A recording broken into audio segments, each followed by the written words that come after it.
Voilà, cappuccino, cappuccinette, j'espère que vous allez bien. On se retrouve aujourd'hui pour une nouvelle vidéo, une nouvelle story time. HDV, yeah. Cappuccino, cappuccinette, j'espère que vous allez bien. On se retrouve dans un nouveau décor, un nouvel endroit. Car pour ceux qui ne me suivent ni sur Snap, ni sur Insta, surtout au niveau des stories, vous n'êtes sûrement pas au courant que je viens de déménager pour quelques mois au Maroc. Et je suis dans l'appartement que je loue pour que les mois où je suis ici. Donc voilà, c'est pour ça que le décor va rien vous dire.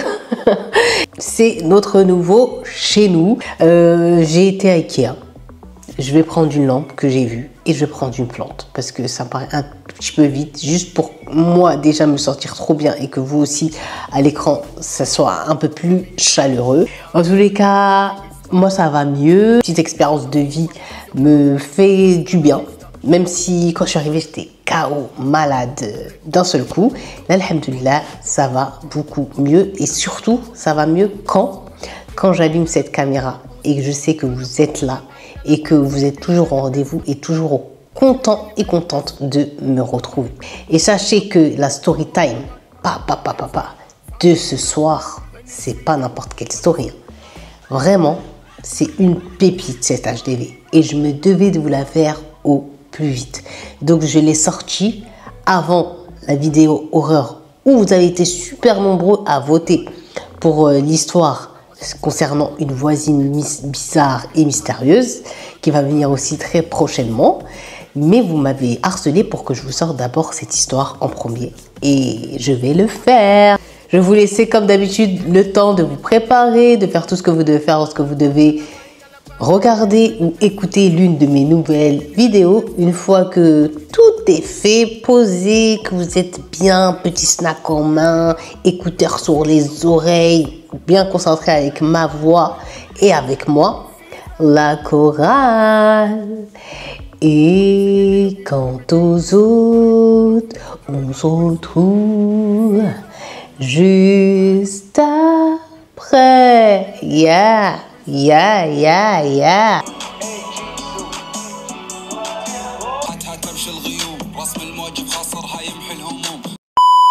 J'espère que vous êtes bien installés. Donc cappuccino, cappuccinette, pour cette nouvelle story time HDV, qui veut dire histoire de vie, je vous emmène où? Eh bien, je vous emmène avec moi, Inch'Allah, en Jordanie et plus précisément dans la ville de Amman.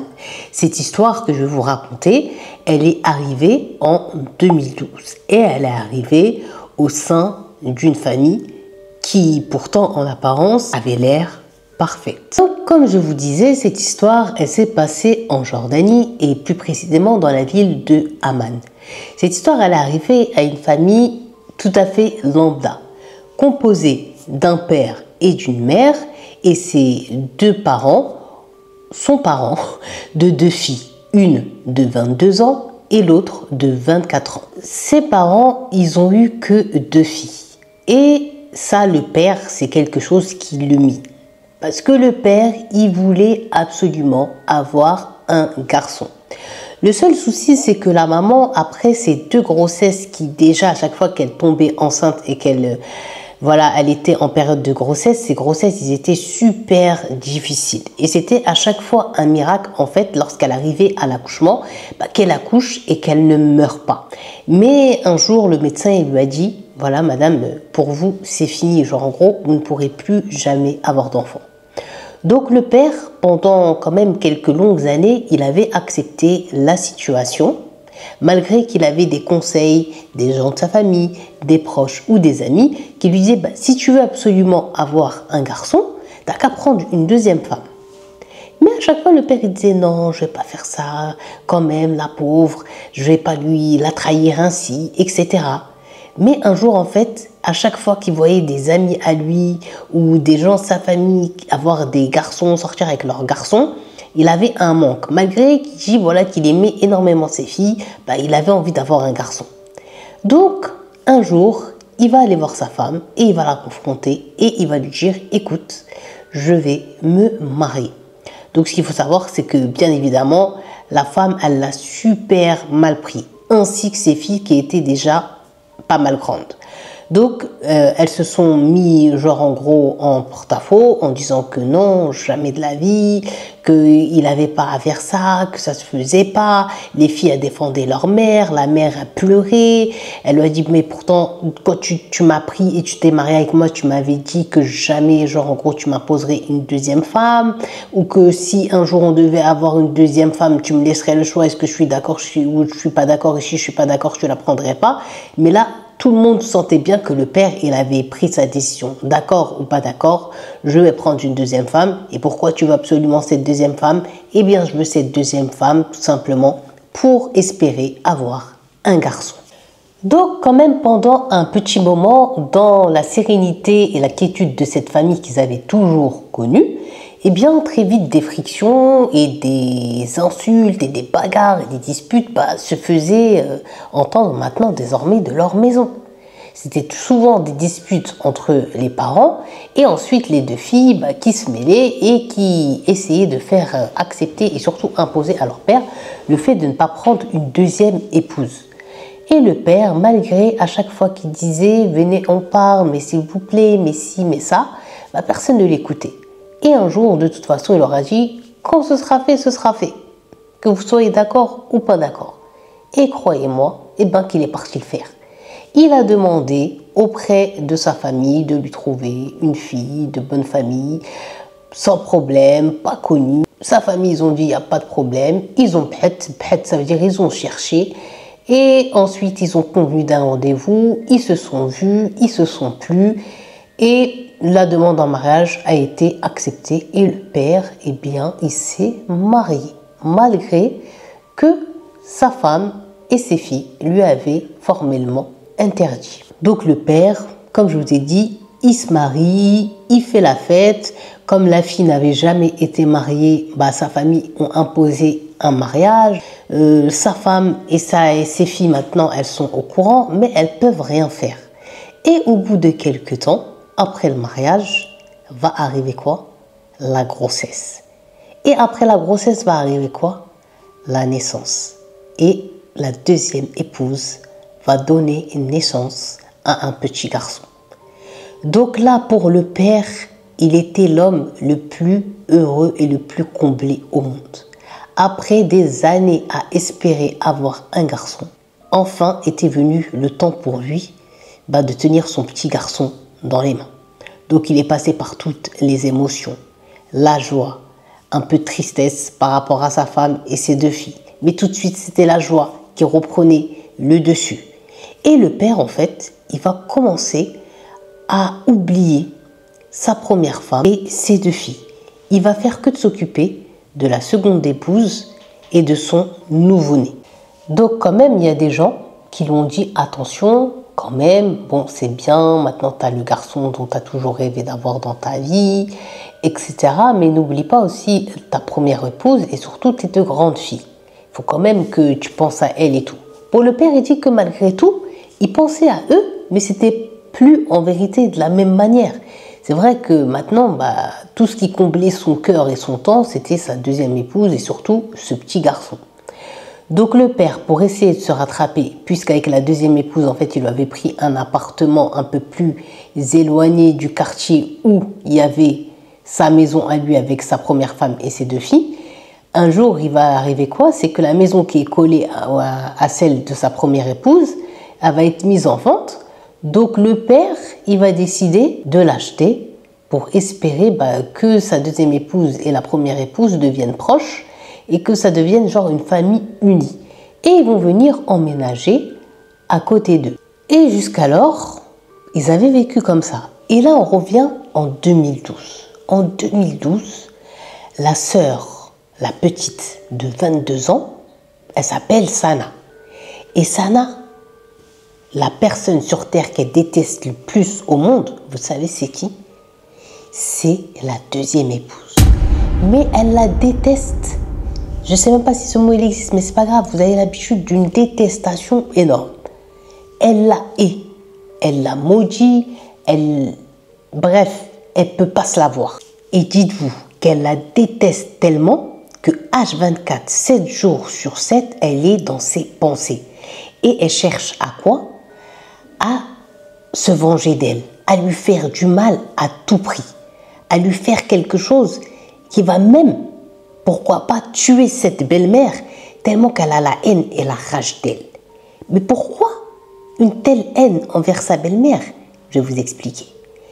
Il y a 50 ça, avant 2012, en arrière, il s'est passé quelque chose de très grave dans la famille de Sana. Il y a 50 ça, comme je vous disais en arrière, la grande sœur de Sana, qui était donc âgée de 24 ans, un jour, elle a décidé de fuir le foyer familial. Donc là, ce qui s'est passé, c'est que son père, ses oncles, ses cousins, les proches, tout le monde s'était mis à la recherche. Ils l'ont recherché partout, même à l'extérieur de la ville de Amman. Mais la grande sœur de Sana, elle était tout simplement introuvable. Et ce, pendant un peu plus d'1 mois. Donc durant tout ce mois de recherche, le père, il n'arrivait pas à fermer, il dit ses yeux. Il voulait savoir sa fille, elle était passée où. Il avait peur pour sa fille parce que la fille était belle, la fille était attirante. Il voulait savoir pourquoi elle a quitté du jour au lendemain le foyer. Est-ce qu'elle avait trouvé quelqu'un? Il se faisait 10 milliards de scénarios dans sa tête et les gens, ils lui emplissaient sa tête et ça emplissait aussi la tête des oncles, des cousins à dire des mauvaises choses sur la fille. Et à chaque fois en plus qu'il posait des questions à Sana, celle de 22 ans, et à la maman, elle savait vraiment pas, les pauvres, où elle était passée, la grande sœur. Donc ça créait des problèmes, mais surtout auprès du voisinage et de la famille, ça créait des on-dit. On a commencé à coller, vous savez, des réputations sur la fille. Ah bah si elle est partie comme ça, c'est sûr qu'elle est partie avec un gars, c'est sûr qu'elle est partie faire des trucs bizarres. Vous savez les gens comment ils aiment attiser le feu et les problèmes, et ça parle et ça arrive aux oreilles, et ça parle et ça arrive aux oreilles. Et donc les recherches continuer, le père, les oncles, les cousins, tout le monde ne voulait pas lâcher l'affaire et faisait que de chercher la grande sœur de Sana. Mais un jour, un oncle, un petit frère du père, va finir par croiser la grande sœur de Sana. Et ce qui va se passer, c'est que quand il va croiser sa nièce, au lieu juste de lui dire « Viens, pourquoi t'es partie ? Qu'est-ce qui s'est passé, etc. » Tellement que les gens, en fait, ils avaient parlé en mal, et tellement qu'ils avaient amplifié, en fait, il a attrapé sa nièce, et dites-vous qu'il l'a directement tuée.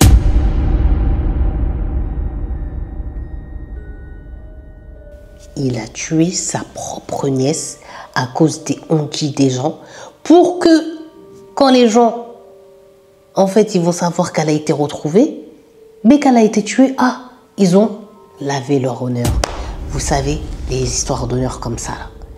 Donc, il l'a attrapée. Il lui a tellement mis des coups de couteau qu'en fait, il ne lui a laissé aucune chance déjà de s'exprimer, de raconter pourquoi elle était partie, ce qui lui était arrivé, ni rien. Donc là, ce qui s'est passé, c'est qu'une fois que l'oncle, il a tué sa nièce, les gens, ils ont entendu une pauvre jeune femme crier à l'aide. Et quand ils ont vu la scène, en fait, personne n'a osé, sous menace de l'oncle, s'approcher parce qu'il disait le premier qui s'approche, genre en gros, il va aller la rejoindre. Donc les gens, à cet instant-là, la seule arme qu'ils avaient, c'était de dégainer leur téléphone et d'appeler la police. Alors une fois que la police elle est venue, le mec, lui, il a pas cherché à s'enfuir, son oncle, ni à partir, ni à prendre la fuite. Il a attendu la police et quand ils sont venus, il leur a dit tout simplement quel bûcheronnier, c'est-à-dire mettez-moi les menottes, genre je me rends. Quand ils l'ont ramené en salle d'interrogatoire, ils lui ont dit oui, tu la connaissais, oui, c'est ma nièce, et pourquoi tu as fait ça à ta nièce? Ça faisait 1 mois qu'elle était partie de la maison, on a entendu qu'elle était partie avec un mec, qu'elle faisait des choses bizarres, et moi, il était hors de question que l'honneur de mon frère il soit souillé, donc genre en gros, j'ai lavé son honneur. Donc là, les policiers ils m'ont dit, tu crois que tu es dans un western ou je sais plus à quelle époque? Et donc là, c'est parti loin. Donc là, il y a eu quand même procès. Le père, malgré que c'est son frère qui a tué sa fille, eh bien, il va se nazel. Alors, comment expliquer? Genre, en gros, c'est comme si il va enlever sa plainte pour que son frère, il ait une peine amoindrie. C'est-à-dire que si le père, il n'avait pas enlevé sa plainte, il aurait potentiellement pu avoir prison à vie ou, pire, peine de mort, tu vois. Mais là, en gros, le fait que le père ait excusé, on va dire, son frère en enlevant sa plainte, eh bien, il a eu que sanawat, c'est-à-dire que 7 ans de prison. 7 ans de prison et après il sort normal et il continue sa vie. Donc, pendant l'enquête, ce qu'il faut savoir aussi, tout le monde a été interrogé. Et parmi tout le monde, il y a la belle-mère. Et la belle-mère, en gros, il va se faire savoir par la police et par tout le monde qu'en gros, qu'elle ne se cachait pas et qu'elle n'arrêtait pas d'attiser la haine et le feu sur le sujet de la fuite de la grande sœur, en disant à son mari, tu sais, si tu étais un bon père, ta fille ne serait jamais partie. Si tu étais un vrai homme, ta fille, tu l'aurais ramenée par les cheveux, tu sais même pas ce qu'elle est en train de faire. Moi, je sais très bien, il y a des gens qui m'ont rapporté qu'ils l'ont vu à tel endroit avec un mec, et puis le lendemain avec un mec différent, alors que tout ceci était faux. Elle faisait ça juste pour enrager son mari. Et ça, qui va être aussi au courant de tout ça, de tout ce que la belle-mère disait? Eh bien, Sana ainsi que sa mère. Ils ont compris que la belle-mère, elle n'arrêtait pas de rajouter de l'huile sur le feu. Et même quand les oncles ils venaient visiter le frère pour savoir les nouvelles, savoir s'ils avaient repéré la grande sœur, elle leur disait, genre en gros, vous n'êtes pas des hommes, vous n'arrivez pas à retrouver une petite, alors qu'une petite, elle est en train de vous salir et de nous salir tous, etc., etc. Elle a teasé, genre. Et c'est comme ça que la haine va naître et surtout va grandir de jour en jour et s'amplifier seconde par seconde pour la petite sœur Sana. Mais la plus grande haine qu'elle a aussi, Sana, en premier lieu, elle est vers l'oncle, vers son oncle qui a tué sa grande sœur. Donc, dans un premier temps, avant que Sana, la petite sœur, elle sache que celle qui mettait du feu sur la situation, c'était sa belle-mère, elle avait déjà un plan en tête. C'est « je vais attendre et prier, demander à Dieu de me laisser vivante jusqu'à ce que mon oncle sorte de prison pour que je puisse le tuer ». Et une fois qu'elle a su qu'aussi sa belle-mère, elle était dans l'affaire, dans l'histoire, eh bien, elle a dit, attends, d'abord je vais tuer ma belle-mère et ensuite je vais tuer mon oncle. Comme ça, les deux là, je vais les éliminer. Ils n'avaient pas à tuer ma sœur. Parce que pour elle, elle est tout autant responsable, sa belle-mère, que son oncle. Même si c'est pas elle, genre en gros, qui a porté les coups fatals. Mais c'est elle qui a fait que ces coups fatals soient portés. Mais Sana, à force de réfléchir, elle a aussi la haine contre son père. Car pour elle, c'est son père qui a rentré cette femme, c'est-à-dire par force dans leur vie. Donc lui aussi, il mériterait, selon Sana, d'avoir une punition. Donc Sana, tous les jours, elle réfléchit à comment faire mal à son père et à sa belle-mère. Et un jour, Sana, mais Cappuccinette, elle va avoir l'idée fatale. Son idée fatale pour atteindre son père et sa belle-mère d'un seul coup, c'est quoi? C'est tout simplement pour elle de s'en prendre à l'enfant de son père, qui, je vous rappelle, est quand même son petit frère. Mais pour elle, il n'est pas son petit frère, puisqu'il est l'enfant de sa belle-mère. Donc pour elle, si elle l'atteint par un mal en le tuant, eh bien, c'est sûr que ça détruira aussi bien la mère que son père. Et ça, Sana, elle en était sûre et persuadée que si il arrivait quelque chose au petit, son père directement, il allait, c'était sûr, en mourir. Pourquoi? Parce que le petit, une fois, il suffit juste qu'il s'écorche ou qu'il tombe comme un enfant de son âge, le père, il en est malade. Donc imaginez qu'on vienne à tuer cet enfant, là, ça va. Vraiment, pour elle, c'est la vengeance idéale. Donc là, Sana, elle a décidé. Elle a dit, je ne vais pas la tuer elle, mais je vais la tuer de la même manière dont elle nous a tués, en supprimant la personne la plus chère et la plus importante à sa vie. Et ça, pour elle, c'est sa meilleure punition. Pardon.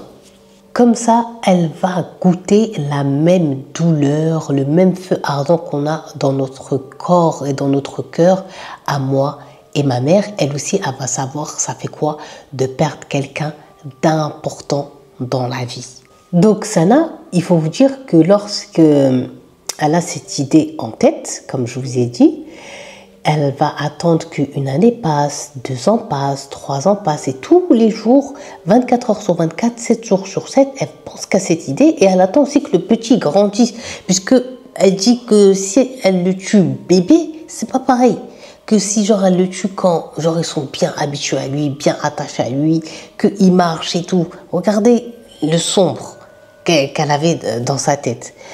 Et donc là, elle patiente comme ça, que le petit, même quelquefois, il sort dehors jouer avec les petits de la rue, mais quand même sous surveillance de la maman, etc. Donc elle surveille, elle note toutes les habitudes, toutes les horaires, les heures à peu près où elle sait que l'enfant peut sortir et tout. Elle surveille tout. Comme je vous ai dit, leurs 2 maisons, elles sont collées l'une à l'autre. Le seul problème qui va se poser pour Sana, c'est que le petit, elle ne peut pas l'atteindre. Pourquoi elle ne peut pas l'atteindre? Comme je vous ai dit, la mère, elle s'éloigne jamais du petit. Même quand il joue dehors avec les autres petits garçons de son âge, la mère, elle est là, au seuil de la porte.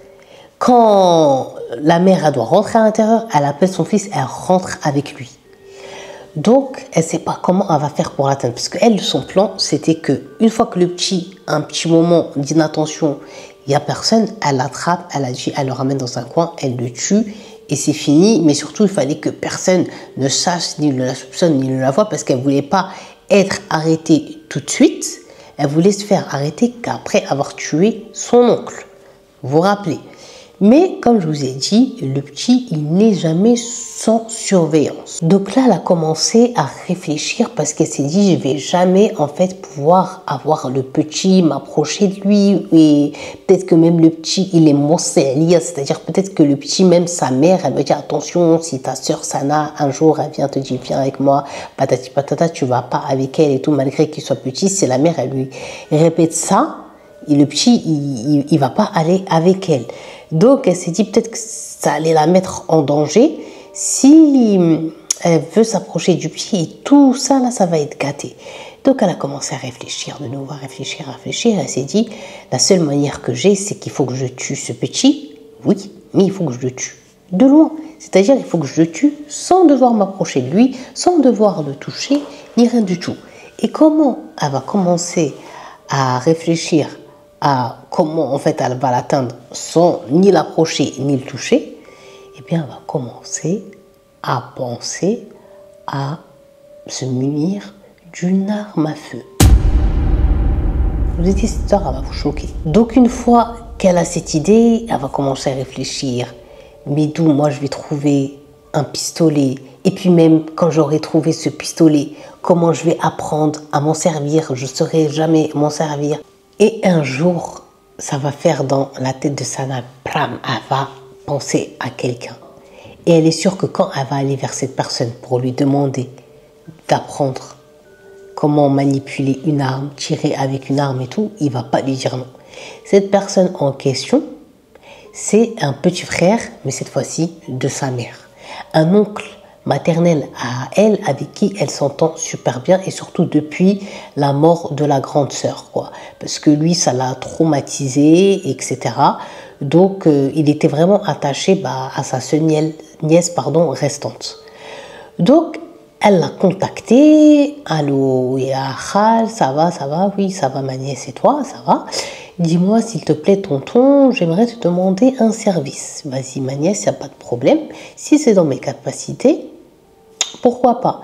Voilà, j'aimerais tonton s'il te plaît que tu m'apprennes à manipuler une arme et surtout à tirer avec cette arme. Donc là, comment vous dire que l'oncle en question, il a été choqué. Il a commencé à lui poser des questions. Mais pourquoi tu veux apprendre à manipuler une arme et surtout à tirer avec? Donc là, elle n'a pas bégayé. Sana, elle avait déjà sa réponse. Elle lui a dit, écoute, j'ai regardé plein de vidéos sur YouTube de filles qui font ça. J'aime trop comment ça fait. Et en gros, c'est rentré en moi comme une passion. Et le meilleur dans tout ça, c'est que mon père, il a une arme dont il n'utilise pas. Donc, je vais apprendre et je veux que tu m'apprennes avec cette arme-là à tirer. Je te ramènerai le modèle et toi, genre, en gros, tu ramènes les balles. Et sur ton toit, chez toi, genre, tu m'apprends à tirer. Puisqu'en fait, cet oncle aussi en question, il était adepte de sage et donc il s'y connaissait pas mal en armes à feu.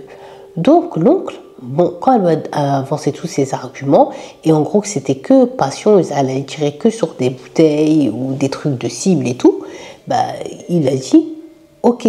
Donc l'oncle il lui a dit la première des choses, montre-moi l'arme. Il a pris l'arme et il est parti avec dans une armurerie et il a acheté les balles qui vont avec cette arme en question. Ensuite, en fait, il est monté sur le toit de leur maison. Et comme c'est un quartier populaire chez Abi, où souvent ça tire comme ça en l'air et il y a des pétards et tout, donc les gens, ça allait choquer personne s'ils entendent des coups de feu, quoi. Donc il s'entraînait là-bas, il mettait des bouteilles ou bien il mettait des trucs, des boîtes en conserve et il lui apprenait, genre en gros, à changer le chargeur, à mettre les balles, à tenir l'arme, à viser, à quelle distance elle devait être, etc. Il doit tout montrer, ce qui concerne, voilà, tirer, apprendre à manipuler une arme et tout ça. On ne sent pas le vrai but caché de sa nièce. Donc je vous ai dit maintenant, à chaque visite de l'oncle, il finissait par monter et à s'entraîner et personne ne trouvait ça bizarre ni il voyait du mal parce que quand elle agissait c'était vraiment passionnel et il voyait vraiment que c'était de la passion et tout, alors que c'est pas que c'était une passion horrifique, magnifique qui l'animait en réalité. Donc l'oncle Miskin, à chaque visite, je vous ai dit, à chaque fois, il lui montrait, il lui apprenait. Donc elle a pris très vite la main, elle s'est très vite améliorée, très vite elle visait dans le mille, la cible et tout. Et l'oncle Miskin, à chaque fois qu'il venait, bah, en cadeau, il ramenait à chaque fois des nouvelles balles pour que ça fasse plaisir à sa nièce. Et quand l'oncle y venait, par contre, ça c'est très important à savoir, c'est que c'était quand le père, il était au travail absent. Donc, lui, il n'est pas au courant que sa fille Sana, elle a pris l'arme. On est bien d'accord. Et quelques temps après, comme par hasard, subhanallah, ce qui va se passer, c'est que le père, il va venir dans la maison de sa première femme. Et il va chercher à l'endroit le pistolet. On ne sait pas pourquoi il est tombé comme ça dans sa tête. Il a pensé, il a dit, il va aller voir. Et quand il est arrivé, bah, le pistolet, Sana l'avait pris. Et comme la mère, elle avait une rage contre son mari, mais la mère de Sana ne savait pas que sa fille, si elle s'entraînait, c'était pour se venger. Elle pensait que c'était juste pour extérioriser sa colère et une passion. Donc, quand son mari lui a dit, il est où le pistolet? Elle a dit, je ne sais pas. Et quand il a demandé à sa fille, elle a dit, mais moi, je ne sais pas. Donc, le père, il a commencé à chercher. Et quand il n'a pas trouvé, il a dit, bon, peut-être que je l'ai ramené dans un autre endroit. Tellement qu'il faisait attention à ce que ce soit bien caché et que j'ai dû oublier. Donc la fille, quand elle a vu ça, elle est partie, elle a mis le pistolet dans une poche d'un jean à elle qu'elle a enroulé. Ensuite, elle a enroulé ce jean qu'elle a caché dans un sac où c'est que les affaires de froid. Et elle a caché comme ça, elle s'est dit, c'est sûr que son père, même s'il veut tout fouiller, s'il veut tout retourner, là-bas, il ne va jamais aller toucher. Et c'était le cas parce que le père, il en a tellement marre de fouiller, de chercher à gauche, à droite et d'avoir aucun résultat, bah, qu'avec le temps, il a fini par oublier le sujet du pistolet. Sana avait un peu augmenté de level. Qu'est-ce qu'elle faisait maintenant? Elle montait à des heures où elle savait que son père il n'était pas là, sur le toit de sa maison, de manière discrète. Elle regardait par-dessus le muret du strah, c'est-à-dire du toit de leur maison, de leur terrasse. Et maintenant, en fait, elle tirait sur des cibles à l'extérieur de la maison, dans la rue.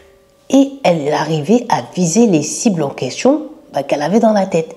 Si elle voyait une bouteille posée à un certain endroit, elle fermait comme ça son œil, elle visait et quand elle était prête, bim, elle tirait et ça loupait pas. Et elle s'entraînait comme ça, puisque elle se disait que le petit, quand allait arriver le moment de faire la chose, bah, c'est sûr que quand elle allait faire ça, il allait être à l'extérieur de chez lui.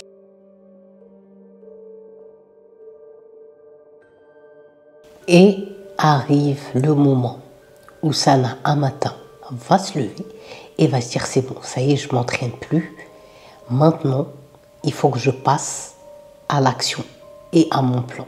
Première des choses, c'est que Sana, elle sait que sa belle-mère, quand elle sort, il est pour elle juste hors de question de laisser son enfant tout seul à la maison. Et elle sait les jours où la belle-mère, elle va au souk, ou lorsque la belle-mère va visiter la famille à elle, ou elle sort pour faire quelque chose.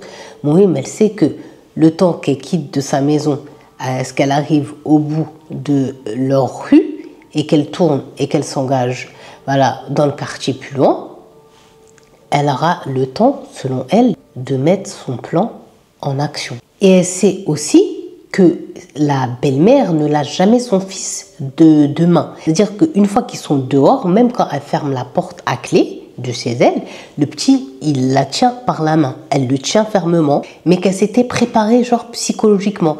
Elle s'était dit que même si elle le tient et qu'il est dans sa main, bah, je vais avoir aucune pitié et je vais le tuer dans ses mains. Tellement que, en gros, voyez la rancœur et la haine qu'elle avait envers la belle-mère. Elle s'est levée, Sana, le matin tôt. Elle a vu son père partir, comme à son habitude, à son travail. Et cette fois-ci, elle n'est pas redescendue du toit. Elle est restée sur le toit. Et elle s'est allongée là-bas, attendant, puisqu'elle savait que ce jour-là, c'est le jour où la belle-mère, elle sort de chez elle pour aller au souk, pour aller au marché faire ses courses. Et là, elle est allongée, discrète, et elle attend. Et elle tend l'oreille. Elle dit, une fois que je vais entendre le portail s'ouvrir, tirer les clés, etc. Et elle sait qu'elle parle avec son fils. Attends 2 minutes, donne-moi la main, mon chéri. On y va, allez, c'est en route. Là, elle a dit qu'elle va se pencher et que c'est à ce moment-là qu'elle va faire ce qu'elle a à faire. Donc là, quelques heures passent, des moments où elle somnole, des moments où elle se dit, bon, peut-être qu'aujourd'hui, elle se sent pas bien et elle va pas y aller, donc je devrais redescendre. Mais il y a quelque chose dans sa tête qui lui dit, non, redescends pas, t'inquiète, elle arrive. Et à un moment donné, elle va entendre le portail. Quand elle commençait à en avoir marre et surtout chaud, parce qu'elle avait le soleil en pleine tronche.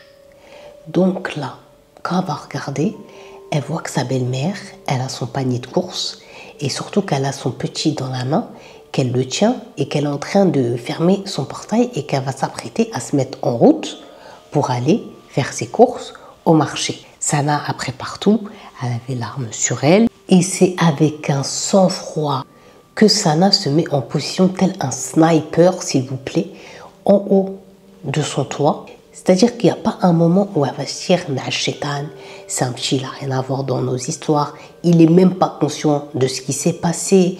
Je ne peux pas faire ça. Je peux pas, c'est mon frère quand même, quelque chose. » Non, elle est là. Elle est concentrée. Je vous dis, tel un sniper. Elle est même, vous savez, impatiente. Impatiente de quoi? D'entendre les cris de la belle-mère et sa détresse en position. Et elle attend qu'il commence à marcher pour qu'elle ait un axe de recul pour faire au maximum qu'en un tiers, ce soit fait. Sauf que là, dites-vous que rien ne va se passer comme prévu.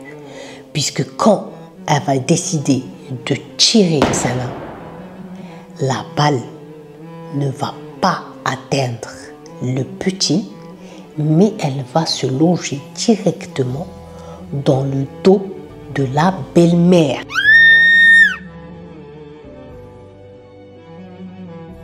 Donc là, qu'est-ce qui se passe? La mère, elle a lâché un cri juste effroyable, mais malgré ce cri effroyable et cette douleur, elle avait quand même la conscience de vouloir protéger son enfant et elle l'a tiré tac devant elle et elle l'a câliné. Genre, elle a fait contre lui bouclier. Mais ça va pas s'arrêter puisque Sana, elle veut absolument atteindre le petit. Même si elle le voit un tout petit peu, elle se dit je peux. Et donc, elle va tirer cette deuxième balle qui va de nouveau atteindre le dos de la mère. Et cette deuxième balle va pour la belle-mère lui être fatale. Donc directement, quand Sana voit ça, elle est choquée. Mais là déjà, les gens avaient commencé à se mettre aux fenêtres et à venir s'attrouper autour du corps de la belle-mère, du petit qui criait, qui pleurait, qui ne comprenait rien. Donc là, Sana, elle va en profiter, vu qu'elle a vu que personne n'avait vu qu'elle était sur le toit. Elle va descendre rapidement, cacher l'arme en question dans le jean et dans le sac des vêtements de froid et descendre comme tous les gens parmi la foule, se faufiler et dire qu'est-ce qui se passe et se mettre à crier. Donc là, c'est tout le quartier qui est retourné. La belle-mère, il y a une énorme mare de sang qui envahit le devant de sa maison. Tout le monde crie, les femmes, les enfants, les hommes, tout le monde est dans une panique sans pareil. Sana aussi, elle feint de pleurer, de crier, d'étreindre même son petit frère, de lui casser les yeux. Elle pleure, elle appelle, elle dit aux gens d'appeler à l'aide. Donc là, il y a un monsieur qui va venir, qui va vouloir ramener la femme vite aux urgences, mais quand il va prendre en gros son pouls, il va voir qu'elle avait déjà quitté la vie. Donc là, les voisins, les gens, ils se sont mis à appeler la police qui va arriver sur les lieux. Ils vont rien comprendre, ils vont être choqués. On ramasse le corps et au même moment où on ramasse le corps, qui est en train d'arriver dans le quartier, c'est le père. Tout le monde le regarde, tout le monde est désolé pour lui, tout le monde lui donne les condoléances, il ne comprend pas ce qui se passe, il voit son fils dans les bras de sa grande sœur Sana et sa première femme debout, et il regarde et il va comprendre que celle qui est dans le sac mortuaire, c'est sa deuxième femme. Mais qu'est-ce qui s'est passé? Les policiers disent on doit tirer dessus. Donc là, il va se mettre à crier, à pleurer, à demander mais pourquoi? Mais il n'a aucune réponse. Surtout le père, quand les gens voulaient expliquer qu'apparemment elle allait au marché et que le petit il était avec elle, c'est pour ça qu'il était fait halat sadma, c'est-à-dire que c'est pour ça qu'il est en état de choc, qu'il ne parle pas et tout. Le père, il va avoir encore plus mal au cœur. Il va dire au policier, mais ma femme, elle n'avait aucun ennemi, on n'a aucun ennemi. On n'a pas de problème, mais pourquoi? Donc là, le père, en gros, il est dans une incompréhension totale. Et quand il voit sa fille, Sana, pleurer et être une grande sœur pour le petit frère et sa femme aussi, même faire les condoléances et lui dire, oh, certes, on s'en sentait pas, mais c'est horrible ce qui vient de se passer et ce qui vient d'arriver. En gros, il peut même pas avoir des soupçons envers elle. Il a des soupçons, il peut en avoir envers personne. Il sait pas comment et pourquoi tout ça s'est passé. C'est une dinguerie, imaginez la détresse dans laquelle le père s'est retrouvé. Donc en salle d'interrogatoire, les policiers, ils interrogent, mais ils n'arrivent à rien. Par contre, la seule conclusion qu'ils ont, ces policiers, c'est que pour eux, ils sont sûrs de quelque chose, dans un premier temps, c'est que c'est un homme qui a fait ce geste-là. Parce que comment c'est tiré, c'est visé, c'est quelqu'un sans doute qui est même un tueur à gages et qui a de l'expérience. Et selon eux aussi, c'est quelqu'un qui voulait vraiment pas la louper. Parce que tirer 2 fois dans le dos pour être sûr d'achever la personne, c'est que déjà cette personne, elle a vraiment la haine contre la personne qu'elle a voulu tuer. Elle voulait vraiment la voir morte, vraiment la voir finie, enterrée. Donc les policiers, ils étaient tellement perdus qu'ils ont ramené tous les connaissances, les proches, qu'elles soient éloignées ou vraiment très très proches de la femme pour essayer d'avoir un fil conducteur et essayer au plus vite de boucler cette enquête parce que dans le quartier, ça commençait à jager, à paniquer et très vite, l'information elle a commencé à se propager et les gens, ils allaient tout simplement finir par avoir peur de sortir de chez eux pour aller faire des courses. Ils ont même ramené le père de Sana, c'est-à-dire le mari de la belle-mère. Et il a dit, écoutez, ma femme a des problèmes avec personne, nous on a des problèmes avec personne, on vit notre vie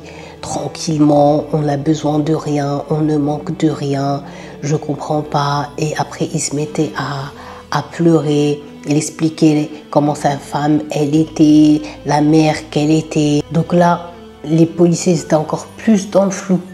Mais dans un premier temps, dites-vous que les policiers, pour eux, ils n'ont jamais pensé à interroger ou même soupçonner Sana. Tellement qu'elle avait pleuré, qu'elle était là depuis le premier instant, comment elle avait ouvert la porte, comment elle avait crié, comment elle avait pleuré, comment elle avait été une grande sœur modèle à ce moment-là avec son petit frère, etc. Directement, eux, les policiers, ils ont sauté à qui? Ils ont sauté à la première épouse, pensant que c'était une histoire de jalousie, surtout que ça se savait et ça se connaissait de tous, que la première femme n'avait jamais été d'accord pour avoir une co-épouse. Donc pour eux, peut-être qu'ils ont dit que ça aura pris le temps que ça aura pris, mais si elle avait déjà promis par le passé à son mari, attention, le jour où tu te maries, tu vas voir ce que je lui ferai, ils se sont dit peut-être que le jour J c'était ce jour-là et que sa vengeance, elle avait fini par la mettre à exécution. Là, il y a quand même un des policiers qui va dire il faut tout de même, moi je sais pas, mon instinct me dit certes convoquer la mère, mais aussi convoquer la fille. Parce que pleurer comme elle a pleuré pour une belle-mère, c'est bizarre, surtout quand on a sa mère qui est encore en vie. Et ce que j'ai entendu parmi les gens, c'est que elle aussi, elle n'aimait pas beaucoup sa belle-mère, pour pleurer comme on l'a vu dans l'état dans lequel elle était. Donc il faut convoquer les deux. Donc il y a eu la convocation, et le jour de la convocation, va se présenter la mère, mais sans la fille. Donc les policiers, ils vont rentrer la mère dans la salle d'interrogation. Dans la salle d'interrogatoire, bon c'est la même chose en vérité, et ils vont lui dire dans un premier temps, Wen Bentek, genre en gros, où est ta fille? Donc la mère avait un peu bégayé. Ma fille est là. Elle va dire tout simplement, je sais pas. Il faut dire comment ça tu sais pas? Elle va leur dire depuis le matin, malgré que la veille, je lui ai dit écoute, demain on est convoqué au poste et tout par rapport à l'affaire de la belle-mère.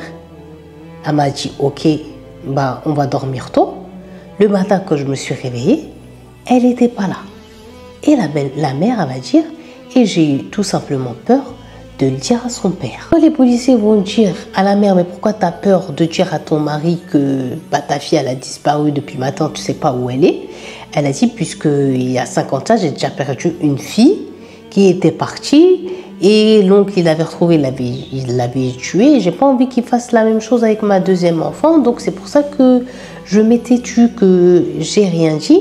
Mais j'ai essayé de l'appeler, je lui ai envoyé des messages et je m'inquiète parce que c'est pas dans ses habitudes. Donc les policiers, ils ont dit ok, ils sont sortis, ils ont appelé le père, ils lui ont dit de venir, il est venu.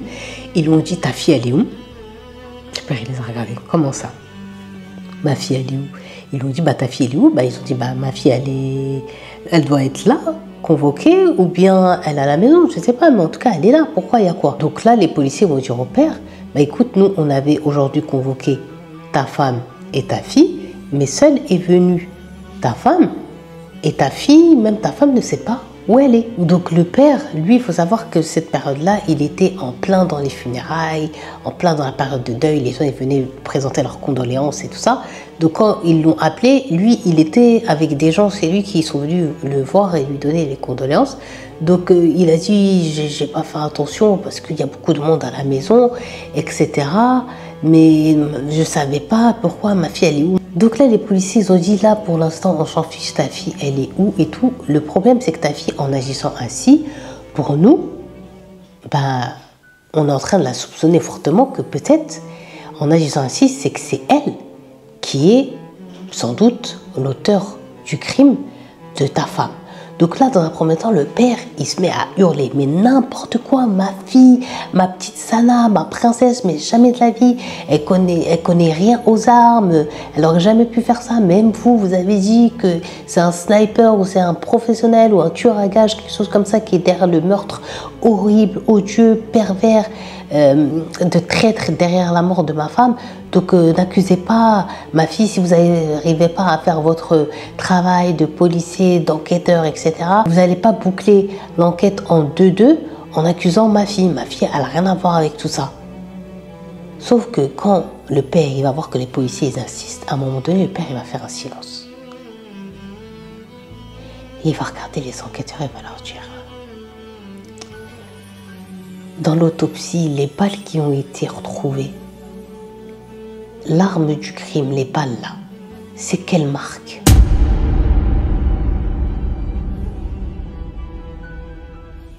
Les policiers vont dire, c'est de telle marque, etc. Donc là, les yeux du père, ils vont devenir tout rouges, s'emplir de larmes, et il va commencer à trembler, à bégayer, à transpirer fort. Pourquoi? Puisqu'il se rappelle, vous vous rappelez, de son arme qui a disparu. Et nous, on sait qu'elle n'a pas disparu, on sait juste que c'est Sana qui l'avait pris pour s'entraîner avec. Écoutez, j'ai une arme de la marque que vous avez dit, que vous avez retrouvé, que c'est les mêmes balles qui ont tué ma femme. J'ai cette arme en question en ma possession, mais je l'ai dans la maison numéro 1, c'est-à-dire c'est ma femme numéro 1. Elle était à un endroit caché, gardée sous clé, mais la clé elle avait disparu et quand j'ai été, l'arme elle n'y était plus. Et j'ai cherché partout, j'ai même demandé à ma femme, j'ai même demandé à ma fille, mais ils m'ont dit qu'ils ne l'ont pas vue. Et j'avais pas de raison de ne pas les croire.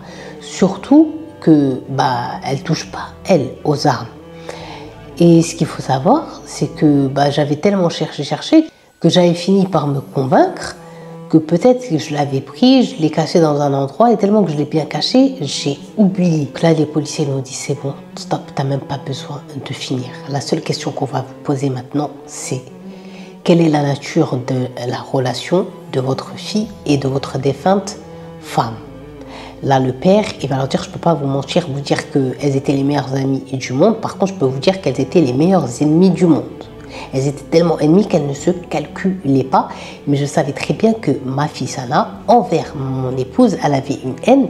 Mais cette haine, je ne savais pas de quoi elle la nourrissait. Mais quand on t'avait dit, est-ce que ta femme, elle a des ennemis et tout, le père, il a dit, à l'instant où je l'ai vu pleurer, pour moi, je ne pensais pas que ça pouvait être ma fille, ni même j'aurais pu imaginer que ça aurait pu être ma fille. Mais là, vous m'avez dit l'arme, le fait qu'elle ait disparu. Pour moi, moi aussi, mon cœur me dit que c'est ma fille qui a fait cette dinguerie.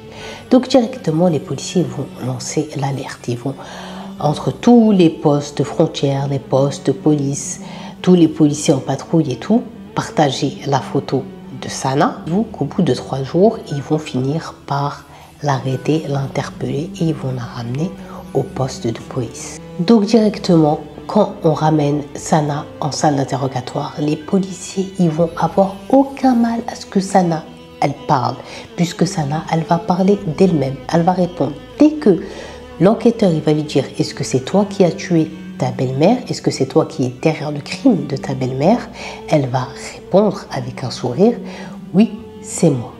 Ana li qatalta, c'est moi qui l'ai tué. Ce qu'il faut que vous sachiez, c'est qu'en réalité, c'était pas elle qui était censée mourir et c'était pas elle que je visais. Je visais plutôt son fils, mais il a eu une chance et il doit avoir une longue vie, je suppose. J'ai essayé quand même la deuxième fois de l'atteindre, mais encore une fois, les balles sont venues chez ma belle-mère. Mais vous savez quoi? Je m'en fiche éperdument et je suis bien contente aujourd'hui, en vérité, que ce soit elle, en gros, qui est payée. Mais au début, quand je voulais tuer son fils, c'était pour que elle et mon père soient punis. Je voulais brûler leur cœur comme ils ont brûlé le cœur de ma mère et moi-même. Quand ma grande sœur a été tuée il y a 5 ans de ça, à cause de toutes les conneries que ma belle-mère a racontées, toute l'huile sur le feu qu'elle mettait à mes oncles et dans la tête de mon père lorsque ma grande sœur avait fui. Donc le fait qu'elle soit morte aujourd'hui, si vous allez me demander est-ce que je le regrette? Non. Par contre, je regrette qu'elle ne soit pas morte avec son fils, malgré que j'ai essayé de les viser. Je sais, mais Cappuccino, c'est une dinguerie. Mais c'est ce que Sana a dit, d'un calme olympien devant les policiers. Là, directement, elle a fait ses aveux sans bégayer, sans pleurs, sans regret, avec un large sourire, avec même des rires. Elle a signé sur ses aveux. Ensuite est venu le moment voilà, un peu l'enquête parce qu'ils m'ont dit comment ça se fait que tu saches aussi bien tirer. Donc elle a quand même dit que c'était son oncle qui lui avait appris. Donc ils sont partis arrêter l'oncle, mais très vite elle a dit attendez, c'est mon oncle qui m'a appris. Mais mon oncle, il n'était pas du tout au courant. Donc l'oncle Miskin était en panique parce qu'il est marié, il a des enfants, il a pleuré, il a juré. Il a dit s'il aurait su que sa Nia, son intention c'était ça, il l'en aurait empêché, même il l'aurait dénoncé, il n'aurait jamais laissé faire quelque chose de pareil, d'aussi horrible, tuer une mère voilà, qui tentait de protéger son enfant dans le dos et tout, mais ils étaient tous choqués. Donc ensuite, l'oncle il a été écarté, lui Miskin, il savait rien de tout ça. Et arrive le moment du procès, du jugement de Sana. Donc directement, en fait, elle a eu peine de mort. Mais ce qui s'est passé, c'est que, comme je vous ai dit, elle a eu peine de mort en plus par pendaison. Et là, la mère, elle a fait une grande crise. Elle a pleuré. Elle a dit à son mari que c'était à cause de lui que tout ça, toute sa vie avait été ruinée, que c'était lui qui mettait trop la pression sur sa grande fille à cause des gens, jusqu'à qu'elle a fini tuée, et que s'il n'y avait pas eu cette histoire de tuer par son frère à lui, eh bien leur fille, la deuxième, elle n'aurait pas perdu la tête comme ça et jusqu'à aller tuer quelqu'un à son tour.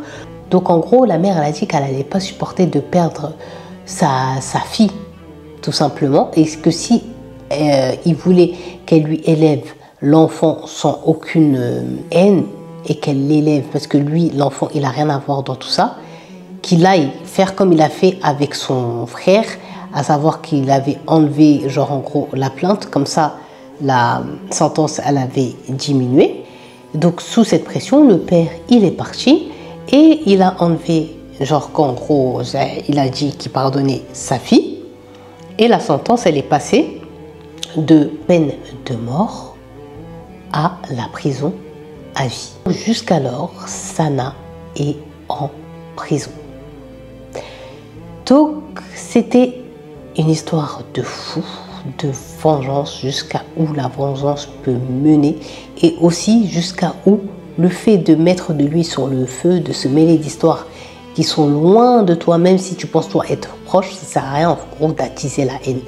Parce que attiser la haine engendre la haine. Et ça attise que le mauvais et que le mal. Et c'est ce qui est arrivé. Tout ça là, c'était en gros un cercle vicieux, tout simplement.